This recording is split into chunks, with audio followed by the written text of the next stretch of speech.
Oke, jadi kita masuk di materi pengantar penjadwalan produksi setelah UTS ini. Ya, jadi ini sifatnya jangka pendek ya, perencanaan produksi yang sifatnya jangka pendek. Kalau materi sebelumnya itu adalah jangka menengah.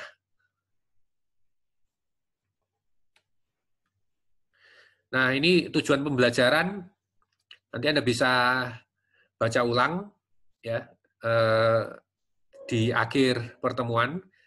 Jadi kalau di awal pertemuan mungkin baca ini bingung, maksudnya untuk apa? Ya, jadi paham tujuan, penjadwalan produksi, mengetahui aktivitas, mengetahui faktor-faktor, paham kriteria performance, dan mengetahui aturan dalam pengurutan. Mungkin kalau Anda baca sekarang, Anda masih nggak punya bayangan ya. Tapi ini mungkin akan lebih penting kalau Anda lihat kembali nanti di akhir. Jadi setelah akhir materi penjadwalan satu mesin ini, ya Anda lihat kembali gitu ya. Terus kemudian dicoba jawab. Yang nomor satu, Anda punya bayangan nggak mengapa kita melakukan penjadwalan produksi? Kemudian kedua, aktivitasnya apa saja? Ketiga, faktor-faktor apa yang berpengaruh? Ya, jadi Anda coba jawab ya, Anda lihat tujuan ini Anda coba jawab. Anda sudah bisa menjawab nggak? Kalau Anda belum bisa menjawab berarti ada yang kurang belajarnya ya. Kemudian yang nomor 4, paham kriteria performance. Sama, nanti Anda kembali lihat slide ini, Anda baca lagi, nah, kemudian Anda ingat-ingat, wah apa ya yang dimaksud dengan kriteria performance? Ya, jadi ini kalau di awal Anda bisa highlight sebagai keyword, sehingga nanti ketika begitu kita sampai mendiskusikan kriteria performance, Anda sudah punya bayangan, oh ini toh yang dimaksud di tujuan pembelajaran sebelumnya, kriteria performance. Berarti ini yang penting untuk saya perhatikan, gitu ya. Kemudian mengetahui aturan-aturan, dan ini yang nomor 5 ini porsi besarnya justru di sini, berbagai macam aturan penjadwalan. Ya, jadi kalau tujuan pertama tadi paham tujuan penjadwalan, prinsipnya sebetulnya adalah hubungannya dengan resource, dengan sumber daya. Kalau kita ada batasan sumber daya, maka kita melakukan penjadwalan. Tentu kalau nggak ada batasan sumber daya, kita tidak perlu melakukan penjadwalan. Ya. Jadi penjadwalan mesin itu bisa kita bayangkan kalau di kampus ada penjadwalan kelas, gitu misalnya ya, penjadwalan pemakaian kelas untuk pengajaran atau untuk kuliah. Tentu kalau kelasnya nggak terbatas, dosennya juga nggak terbatas, satu anak bisa diajar oleh satu dosen gitu ya, ya kita tidak perlu bikin penjadwalan. Jadi penjadwalan diperlukan prinsipnya karena ada batasan sumber daya. Ya, jadi di pabrik pun juga hubungannya ini ya, batasan sumber daya dalam arti batasan mesin, kemudian batasan kedatangan material dan sebagainya. Oke, tadi dibilang perencanaan produksi ini jangka pendek, 1 minggu sampai 6 bulan ya. Jadi satuannya biasanya hari atau bahkan dalam satuan jam. Ya, silahkan aja di highlight itu ya, jangka pendek.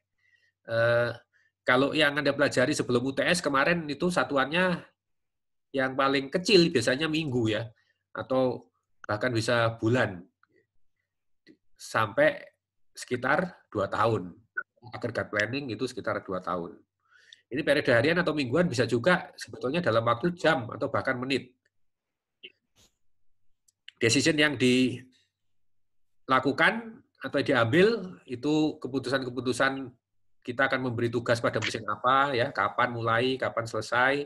Kalau ada operator yang mengerjakan, dan operator juga menjadi sumber daya yang terbatas. Sekali lagi prinsipnya kalau tidak terbatas operatornya, mesinnya ada 5, gitu, operatornya ada 10. Mungkin nggak perlu penjadwalan gitu ya. Ya siapa aja operator yang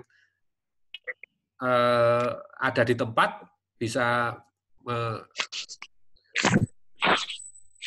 operator yang ada di tempat bisa mengurus mesin yang sedang mendapat tugas gitu ya. Kemudian prioritas pengendalian, kalau ada job yang rebutan itu dipakai apa mengaturnya, yang mana yang duluan. Ya, oke. Aktivitas-aktivitas ini istilah-istilah saja ya. Ini apa? Kita bisa lihat kembali nanti ya. Memang apa namanya ini tentu kalau perencanaan pengendalian produksi ujiannya nanti tidak tidak hafalan seperti begini ya. Jadi nanti sifatnya selalu ada yang dihitung. Oke. Nah, faktor-faktor ini cukup penting ya. Jadi kita akan bahas setelah ini faktor-faktor mempengaruhi penjalangan produksi. Ini cukup penting. Kalau kita lihat nomor 1 jumlah job. Ya, selalu kita mutasikan biasanya paling mudah dengan N. Kemudian untuk jumlah mesin kita mutasikan dengan M. Nanti kalau jumlah mesin bukan hanya jumlah, tapi juga bagaimana settingnya, bagaimana layoutnya. Ya, kalau saya maju sebentar ke slide berikutnya. Jadi Anda bisa lihat di sini setting lantai produksi, workshop, misalnya prosesnya ke arah, dan job shop itu kalau urutan prosesnya antara satu job dengan job yang lain tidak searah. Begitu juga nanti cara kedatangan job bisa statis, bisa dinamis. Ini berpengaruh pada bagaimana kita membuat jadwal. Kalau statis ini kita sudah tahu jobnya semua ada di awal, kemudian kita buat jadwalnya, setelah itu kita eksekusi. Dinamis ini artinya pada saat jadwal sudah kita buat dan kita eksekusi, masih ada job yang datang, yang kita terima, dan kalau itu bisa mengubah jadwal yang sudah berjalan, ya, maka kita perlu melakukan apa yang namanya rescheduling, ya, penjadwalan. Ya, itu dinamis. Tapi kalau aku putus aku nyari gimana kenapa? Felicia, apa suaranya? Oke, thank you ya. Pada prinsipnya sebetulnya penjadwalan itu kita asumsikan penjadwalan statis ya. Jadi kalau dinamis pun misalkan ada job kita lakukan rescheduling ya berarti kita kembali menganggap jobnya sudah kita kumpulkan. Penjadwalan statis itu biasanya kalau di perusahaan seperti ini ya. Kalau kita sudah mengeksekusi jadwal pada hari ini, kemudian ada job datang, itu biasanya kita kumpulkan dulu ya, kita kumpulkan sampai sore, kemudian kita jadwalkan, besok baru kita masukkan ke lantai produksi. Jadi dikumpulkan semua, artinya pada waktu jadwal dibuat itu semua job dianggap sudah masuk ya. Nah, kembali ke sini, kembali ke faktor-faktor tadi yang saya lewati nomor 3 ini. Nah, sekarang kita bicara mengenai kriteria performance. Jadi, kriteria performance ini salah satu bagian yang penting pada faktor-faktor ini untuk kita menentukan jadwal mana yang lebih baik dari yang lain. Jadi kita lihat apanya. Ya, kita lihat ada banyak pilihan ini ya. Ini tidak terbatas pada ini saja ya. Jadi ini contoh-contoh aja ini. Min flow time, ya, rata-rata waktu tinggal job di dalam sistem. Ini biasanya diminimumkan. Karena kalau flow time-nya minimum, berarti rata-rata waktu tinggal job di dalam sistem itu lebih kecil atau lebih sedikit. Ya, sehingga satu jadwal yang bisa membuat min flow time lebih kecil dibandingkan jadwal yang lain, itu tentu yang lebih kita harapkan. Ya, kita katakan performance dari jadwal itu lebih baik dari sisi min flow time. Ya. Bisa juga kriteria performanya idle time dari mesin. Mesin menganggurnya lebih sedikit, atau berarti utilisasi mesinnya tinggi. Ya, ini juga bisa menjadi salah satu kriteria. Kalau jadwal kita sedemikian sehingga tidak sinkron, ya banyak mesin yang ada mesin yang bekerja penuh, ada mesin yang menganggur, ini tentu kriteria performance idle time-nya ini jelek. Make span, waktu penyelesaian semua job. Jadi kita punya 10 job, kita jadwalkan, kemudian kita kerjakan. Kalau saya pakai satu metode selesai 10 jam, saya pakai metode lain selesai 12 jam, yang kita anggap lebih baik tentu yang 10 jam. Ya, jadi ini make span itu melihat waktu penyelesaian dari semua job. Kalau ada janji kepada customer, maka ada faktor atau variabel yang kita sebut keterlambatan. Lebih lambat dari yang kita janjikan, maka itu kita katakan penyelesaian kita itu tardi. Ya. Jadi ini dari sisi waktunya, itu kita bisa ukur dengan min tardiness ini, jadi rata-rata. Customer pertama, tardi enggak? Kalau tardi berapa hari? Customer kedua juga seperti itu ya. Oh, customer kedua mungkin tidak tardi, selesai lebih cepat. Tapi customer ketiga tardi, telat lagi 1 hari. Ya, maka itu kita rata-rata itu menjadi performance dari sistem kita secara keseluruhan. Ya, kemudian kalau yang D ini waktunya, yang E ini jumlah jobnya. Nanti juga kita akan lihat, kita akan bahas algoritma penjadwalan yang bisa meminimumkan jumlah job yang tardi. Nah, yang perlu kita pahami dari kriteria performance ini adalah biasanya tidak mungkin ada satu metode penjadwalan yang bisa membuat semua kriteria performance ini menjadi lebih baik. Kecuali jika dibandingkan jadwal yang memang tidak punya orientasi terstruktur gitu ya, jadi jadwalnya ngawur. Ya mungkin aja satu metode bisa flow time-nya baik, idle time-nya baik, backspin-nya baik dan sebagainya. Tapi yang biasa terjadi adalah kalau ada satu metode penjadwalan meminimumkan min flow time, biasanya belum tentu dia meminimumkan min tardiness. Ya. Ada jadwal yang meminimumkan min tardiness, belum tentu dia meminimumkan number of tardy job. Jadi yang penting digarisbawahi ketika kita bicara kriteria performance ini adalah kita perlu tahu dulu ya, atau sebagai scheduler, sebagai production planner, kita perlu tahu dulu kira-kira yang penting di dalam sistem itu yang mana, ya, yang paling penting yang mana untuk dioptimalkan. Yang paling penting yang mana bisa dari perspektif perusahaan, tentu bisa juga dari perspektif customer.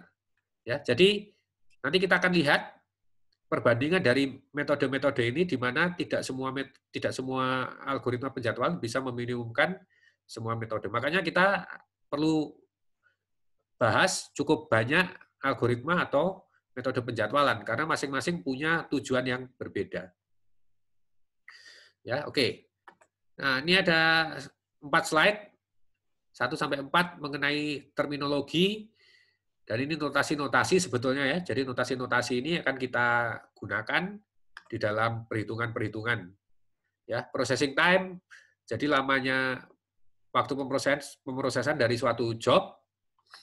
Kemudian ready time, kapan job itu siap untuk diproses. Nanti ready time ini akan berpengaruh kepada flow time. Berapa lama job itu tinggal di dalam sistem. Tadi kalau ada keterlambatan itu karena ada variabel atau ada parameter due date. Ya, jadi istilah due date ini adalah waktu di mana job itu kita janjikan kepada customer. Slack time, selisih antara due date dengan processing time. Jadi kelonggaran, ya waktu kelonggaran, kita janjinya 10 hari, sementara jobnya sebetulnya bisa selesai dalam waktu 8 hari. Jadi kita punya kelonggaran 2 hari, ya slack-nya 2 hari. Terus dipakai untuk apa slack-nya itu? Ya dipakai untuk ngatur resource. Jadi kalau janjinya kepada customer 10 hari ke 10, dan kita tahu bahwa jobnya sebetulnya bisa dikerjakan dalam 8 hari, kita mungkin bisa mulai seawal mungkin, ya, atau pada hari ke-1, selesai pada hari ke-9, masih nggak terlambat kan? Atau mulai pada hari kedua, selesai pada hari ke-10. Nah, terus berarti hari ke-0 sampai hari kedua ngapain? Yang ngerjakan job yang lain. Jadi ini, kalau suatu job, ya, suatu itu punya slack, biasanya kita bisa mainkan slack-nya itu untuk melakukan aktivitas pada job yang lain. Ya, make span, total waktu penyelesaian dari semua job, kemudian completion time, waktu penyelesaian dari suatu job. Jadi kalau Anda lihat notasinya ini indeks, ada subscript-nya ya, I menunjukkan indeks untuk job, sementara make span ini max. Jadi C yang maksimum, entah punyanya job siapa, tapi itu berarti menunjukkan waktu penyelesaian dari semua job. Completion time hitungnya dari saat job pertama mulai dikerjakan sampai saat job itu selesai diproses. Jadi referensi waktunya selalu T sama dengan 0. Ya, ini penting untuk diperhatikan ya, karena nanti ini yang membedakan cara kita ngitung completion time dengan flow time. Ya, kalau flow time ini rentang waktunya antara saat suatu job siap diproses dan saat job tersebut selesai diproses. Jadi kalau kita bilang saat suatu job siap diproses, maka referensinya itu adalah ready time. Sementara kalau completion time referensinya T sama dengan 0. Jadi yang saya maksud dengan referensi itu kita ngitungnya mulai dari mana. Ya, kalau flow time itu ngitungnya mulai dari saat job tersebut ready, ya tergantung dari ready time-nya. Kalau ready time-nya 0, maka di sini ditulis flow time-nya pasti akan sama dengan completion time. Ya, kalau ready time-nya 0, berarti flow time akan sama dengan completion time. Kalau ready time-nya tidak 0, bagaimana? Kalau ready time-nya tidak 0, bentar ya, saya pindah ke papan dulu.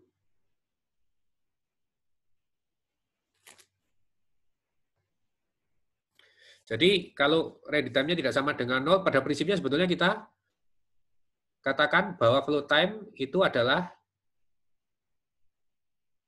completion time dikurangi ready time. Ya. Dimana kalau ini ready time-nya sama dengan 0, ready time-nya seandainya ini sama dengan 0, maka flow time ini akan sama dengan completion time. Ya.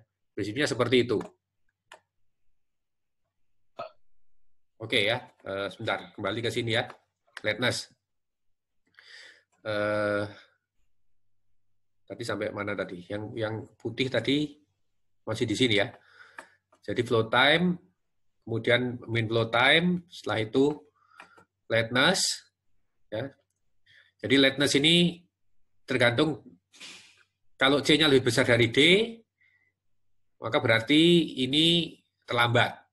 Ya, jadi lateness yang positif itu artinya terlambat. Lateness yang negatif itu artinya dia selesai lebih cepat. Ya, rata-rata sama seperti flow time, ya, di sum semua lateness, ada yang negatif, ada yang positif, di sum semua, kemudian dibagi dengan jumlah job.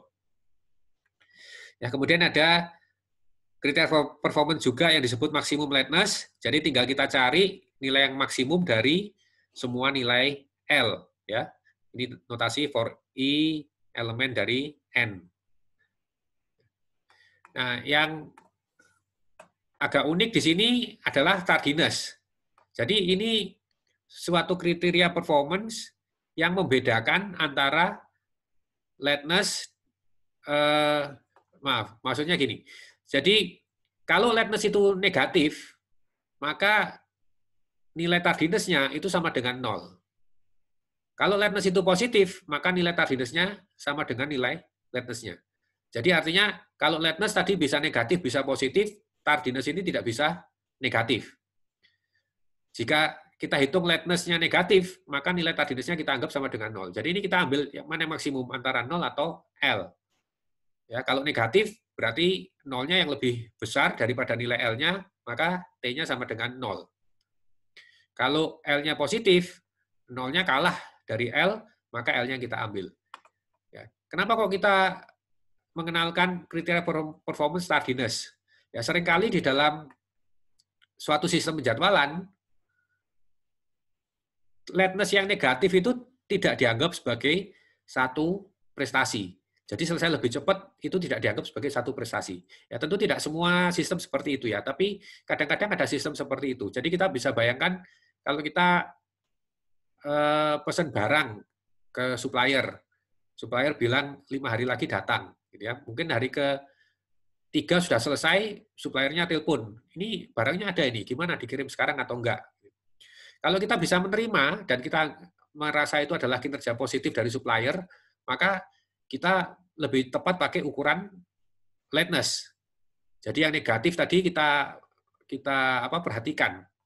Tapi kalau kita merasa wah selesai 3 hari dikirim, tapi saya buat apa? Saya bayar lebih dahulu, nggak bisa saya pakai barangnya, saya juga nggak ada gudangnya dan sebagainya.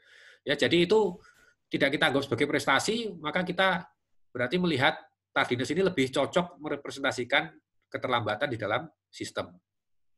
Ya. Oke, min tardiness, rata-rata dari tardiness seluruh job dalam jadwal. Kemudian kalau jumlah job yang terlambat, itu nanti kita hitung. Kalau yang nilai tardiness-nya ada, ya, yang T-nya sama dengan 0, berarti kita anggap job itu terlambat. Ya, ini tinggal 1010, apakah job itu terlambat atau enggak. Ya, seringkali kalau Anda nggak familiar melihat persamaan matematis kelihatannya rumit, sebetulnya ini tinggal ngitung aja ya, jumlah job yang terlambat ada berapa. Maksimum tardiness ini berarti diambil nilai maksimumnya. Ya. Oke ya, ini nanti kita mulai sesi 2 dengan contoh perhitungan. Sebelum saya tutup sesi 1, ini kita lihat summary. Jadi sebetulnya summary yang paling penting dari seluruh materi nggak seluruh lah ya, jadi materi sampai minggu ke-5 kira-kira ya, minggu ke-4 atau minggu ke-5, mungkin minggu ke-4 ya, adalah ini ya, gambar ini. Karena ini seperti roadmap, gitu ya. Ini seperti roadmap, di mana Anda mau menentukan mau pakai metode apa, Anda lihat dulu, ini kasusnya apa? Satu mesin, M mesin, ya, mesinnya lebih dari satu. Kalau mesinnya satu, nanti kita lihat ada due date-nya enggak. Ya, kalau nggak ada due date, kita atau Anda dikenalkan pada 2 rule ini. Ya, nanti akan kita bahas semua ini. Kalau ada due date, ada macam-macam. Ya, ada minimum mean lateness, itu kita pakai aturan SPT. Untuk meminimumkan kriteria performance maksimum lateness, kita pakai aturan EDD. Jadi kita perlu tahu dulu setting, makanya tadi di awal slide ada faktor-faktor ya, faktor-faktor yang berpengaruh. Jadi udah pasti faktor yang berpengaruh salah satunya adalah M, jumlah mesin. Ya, pilihan kita satu mesin atau mesinnya banyak, itu menentukan metode nantinya. Ya. Satu mesin aja nggak cukup. Kita lihat juga variabel yang atau parameter yang lain, tanpa due date atau dengan due date. Kemudian kita lihat kriteria performance. Jadi kembali ke faktor-faktor tadi ya. Kriteria performance, yang mana yang mau dioptimalkan. Baru kita bicara soal metode. Jadi nggak bisa dibalik ya. Nggak bisa dibalik, kita ngomong, saya mau pakai metode ini. Nanti kalau ujian, itu biasanya juga mintanya adalah, soalnya adalah di sini dulu, tujuannya dulu. Jadi Anda diberi problem, ya Anda bisa lihat contoh-contoh soal UAS, Anda diberi problem, terus kemudian pertanyaannya, buatlah jadwal yang bisa meminimumkan mean lateness. Baru Anda mikir, oh kalau itu pakai SPT berarti. Ya. Kalau permintaannya buatlah jadwal yang bisa meminimumkan maksimum lateness. Oh berarti pakai EDD. Jadi nggak akan soalnya minta buatlah jadwal dengan aturan SPT. Loh, kenapa kok kita pakai SPT? Ya, kalau kita nggak tahu tujuannya, ya kita sebetulnya nggak boleh milih rule terlebih dahulu. Gitu ya. Jadi soal biasanya akan meminta kriteria performance terlebih dahulu. Kalau mesin, ya mesinnya lebih dari satu. Mesinnya lebih dari satu itu bisa serial, bisa paralel. Ya, serial itu berarti berurutan. Ini nanti juga kita bahas ini, Johnson, CDS. Paralel juga akan kita bahas. Ya. Nanti job-job juga akan kita bahas. Ya sama seperti tadi satu mesin, pada kasus M mesin, kita harus menanyakan dulu, tujuan kita buat jadwal apa. Ya, jadi kriteria performanya apa. Ya, nanti kita baru memilih metode.